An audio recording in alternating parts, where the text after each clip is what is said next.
My parents gave my sister $100,000 for a house, then looked at me and said, "You're the failure." No whisper, no hesitation, just a verdict dropped between bites of pot roast. My brother-in-law raised his glass. My mom smiled like it was normal. I remember my fork slipping, the sound sharper than their silence. No one stopped me when I stood. No one asked where I was going. That night, I didn't cry. I packed my life into a trunk and drove until the highway went dark. 2 years later, they learned what silence can build and what it can destroy. Before I tell you the rest, tell me, where are you listening from, so I know I'm not alone. And when you've heard my story, tell me, what would you have done in my place? They always said our family looked perfect, matching sweaters at Christmas, polite smiles for church photos, the kind of household that neighbors envied. What they didn't see was who ironed those sweaters, who washed the dishes after those dinners, who stayed quiet to keep the peace. That was me. Ava, the steady one, the fixer, the invisible glue. Veronica, my sister, was the light. Straight A's, homecoming crown, full scholarship to UCLA. Dad filmed every award ceremony like it was a red carpet event. When I brought home B's, he said, "You're not applying yourself." When I made art club president, Mom smiled thinly and said, "That's cute." At 16, Veronica got a shiny blue car with a bow on top. My birthday dinner was Applebee's and a $50 card. "Be grateful," Mom said, straightening my hair for a picture. The flash went off, but I blinked late. That photo still sits on their mantle, proof that I existed, but not how it felt. College was worse. Veronica's tuition was fully funded. Mine wasn't funded at all. When I asked about help, Dad carved roast beef like a judge handing down a sentence. "We're not paying for a state school," Mom added softly. "State schools are for students who didn't aim high enough." I swallowed both sentences whole. I signed the loans alone, 6.8%, every dollar a bruise. 2 jobs kept the lights on the library at dawn and a diner at night. Winter cracked my hands open. When pneumonia hit, I called home shaking. Dad said, "You need better time management." Mom asked about vitamins. I hung up and stared at my phone until it dimmed. Then came a knock. Mrs. Chen, our neighbor from the next building, stood there with soup and a small envelope. "You're not alone," she said, pressing it into my palm. Inside was a $500 check. It wasn't the amount that broke me, it was the kindness. I cried until the soup went cold. From then on, I learned to notice who showed up. Therapy later gave it a name: protective expectations. I started to plan for absence, to survive it. When graduation came, they didn't come. I saw other families holding bouquets, cameras flashing. I held my own degree and whispered, "I made it anyway." That night, I took the bus home, diploma still warm in its sleeve. My phone buzzed with Veronica's new photo, her engagement ring shining under fairy lights. The caption read, "Dreams do come true." I liked the post. Then I turned off notifications, because deep down I knew dreams did come true, just not the ones they planned for me. After graduation, life got quieter, but not in a peaceful way. Silence sat heavy like a house still standing after a fire. I moved into a 1-bedroom apartment above a laundromat where the hum of dryers replaced small talk. I worked long hours as a junior designer, saving every paycheck like it was proof I could survive without them. I told myself I was fine, independent, unbothered. But sometimes I'd wake up at 3 a.m., phone glowing on the nightstand, and scroll through their photos, Sunday dinners, Veronica's bridal shower vacations I wasn't invited to. Their smiles looked permanent. My absence looked intentional. When the wedding invitation finally arrived, it wasn't from them. It came from the event planner, a polite, automated email with gold cursive letters that said, "You're cordially invited." My name was spelled wrong. I stared at it for a full minute before closing my laptop. That was the night I booked my first therapy session. Dr. Singh had kind eyes and a voice like calm water. She listened as I described my family, how love always came with conditions, how approval felt like oxygen I had to earn. When I finished, she asked one question: "Have you ever tried not performing for it?" That sentence followed me home. It echoed through my apartment while I folded laundry, while I brushed my teeth, while I stared at the blinking voicemail light. Mom's voice filled the room. "Call us back, honey. Don't be stubborn." I didn't. Days turned to weeks. My phone buzzed with reminders from therapy. Boundaries are not walls, they're doors you control. I practiced saying no in the mirror, at first awkwardly, then steadily. The word felt foreign, almost dangerous. When Christmas came, I sent no gifts, no texts. The first day felt guilty, the second lighter. By the third, I could breathe without permission. Veronica's wedding happened without me. Photos flooded social media, her lace gown, my parents' beaming faces, the caption, "Family forever." I stared at it from my tiny balcony, city noise swelling below. A bee hovered over a dying plant on the railing. I remember thinking even bees know where not to land. A week later, Mom left another voicemail. "You're making this harder than it needs to be." I deleted it without listening twice. That night, I turned off the ringer, sat by the window, and let the quiet fill the space they used to occupy. So I stopped calling them. No texts, no visits, no explanations. Silence became my new language, cold, steady, deliberate. And I didn't know it then, but that silence would become the loudest thing I'd ever build. The silence didn't fix everything, but it gave me room to see the cracks. Without their voices filling every corner of my mind, I started hearing my own. Work became a rhythm I could trust. Days blurred into sketches, deadlines, and late-night coffee. I wasn't thriving yet, but I wasn't breaking either. Each client project paid another bill, another ounce of proof that I could live without their permission. Still, the ache lingered. Every holiday felt like standing outside a window watching warmth I didn't deserve. One February, pneumonia came back. I remember the fluorescent light of urgent care, the echo of beeping machines. I lay there shivering, scrolling through my phone, hovering over Mom. My thumb stopped inches from calling. Then I turned off the screen. I didn't need another lesson in disappointment.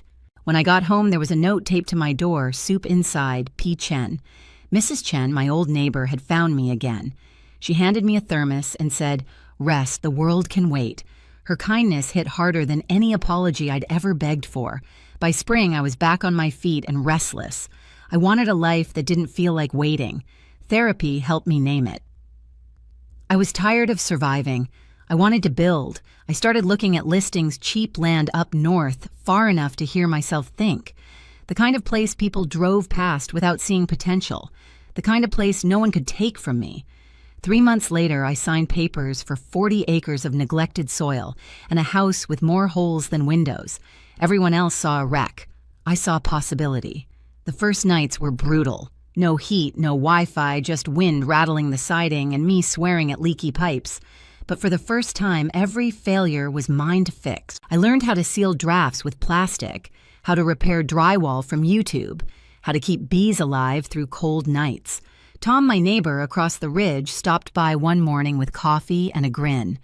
"You working the land or letting it work you?" he asked. I laughed for the first time in months.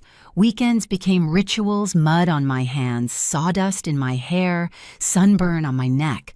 Slowly, lavender sprouted in the back field rows of shy green, pushing through stubborn dirt. I started keeping journals, logging every mistake, every bloom. The pages filled like proof of rebirth. One night, I stood in the doorway of that half-finished farmhouse, looking out over the field under a full moon. My breath fogged in the cold, but something inside me had settled. For years, I'd begged for belonging. Now I was building it with my own hands. And as the first season changed, I realized I hadn't just gone silent. I'd gone sovereign. Spring came early that year. The lavender had started to bloom in wide, uneven rows, soft purple waves brushing the wind. I remember thinking the silence finally sounded different, less empty, more earned. The bees had returned steady and loyal, and I worked beside them in the fields. I didn't know it then, but that peace was about to be interrupted. It started with a text from an unknown number, "Ava, is this really your place?" I didn't answer. 2 hours later, the phone rang again, this time Dad's number. I stared at it long enough to hear the voicemail start. His voice was too casual, too smooth. "Your sister drove past a property in Sonoma today. Big field, tin roof, lavender everywhere. Is that yours?" I wiped the dirt off my hands, staring at the horizon. "It is," I said when I finally called back. There was a pause on the line, like someone searching for the right tone to use. "It's impressive," he said. "We didn't know you were doing so well. Maybe we can help you expand, make it something bigger. I have contacts, investors." I cut him off. "No, Dad. You had your chance." He laughed once, low and patronizing. Don't be stubborn, we're family. That word family landed like a stone. Family doesn't call you a failure and fund your replacement, I said quietly. I hung up before he could respond. 2 days later, an email arrived. Subject line investment proposal. I didn't open it. I archived it instead. A week passed. The lavender kept growing unbothered. Then a courier truck rolled up the dirt road, dust spiraling behind it. The driver stepped out with a manila envelope and asked for my signature. Inside was a personal check for $100, $1,000. Memo line for your college. Folded with it was a short note in my mother's looping handwriting. We were too hard on you. This is our way of making things right. I sat with it for 10 minutes. No tears, no shaking hands, just quiet. Then I got up, found my scissors, and cut the check into clean strips thin as confetti. I slid the pieces into another envelope with one sentence written in blue ink. You can't buy forgiveness. I mailed it back certified. 3 days later, Dad showed up at my gate. The cameras caught him before I did khakis pressed shoes, polished weekend face rehearsed. He waved at the lens like I was still that child waiting for his approval. I pressed the intercom button. Leave, I said. I just need 5 minutes, he replied. His voice cracked in places it never used to. I was wrong, Ava, please. I want to talk. You had 26 years to talk, I said. You used them poorly. He tried the parental tone again. We're your parents. We made mistakes, but parents get access. I almost laughed. Access is earned, not presumed, and not purchased. The silence that followed felt heavier than anything he'd ever said. Then softer. Can't we move past this? You can move without me. He looked straight at the camera. His eyes, red at the edges, begged for something he didn't know how to name. Forgive us, he whispered. I said, my voice steady. But forgiveness isn't reconciliation. The gate motor hummed to life. It closed slowly, mechanical and final. He didn't move until the panels met in the middle, cutting the view in half. The camera blinked once, then went still. I logged the visit in a notebook time date weather. Evidence beats memory when storms return. Then I went back to the fields. Work held better than nostalgia ever could. That night, I watched the footage again. The way he stood there, unsure what to do without power. The way I didn't flinch. I realized something no therapy session could have taught me. Peace isn't earned through apologies. It's protected by boundaries. A week later, a second envelope came. No note this time. Just the same check amount voided. A gesture of surrender, maybe, or guilt.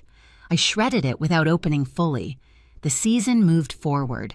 The lavender deepened its color, bees thickened in number, and the land stopped feeling borrowed. One morning, while checking the hives, I saw Veronica's car idling at the end of the road. She didn't drive in, just sat there. From where I stood, her face looked small behind the glass. She held her phone up like she was taking a photo, maybe proof for our parents that I existed outside their story. I didn't wave. I didn't move. I let her look as long as she wanted. That afternoon, Dad called again. Your sister says the property's worth over $2 million. Is that true? That's what the appraisal says. He went silent. I could hear him breathe. Then came the familiar pivot, the pitch disguised as concern. You've built something incredible, but you can't manage all that alone.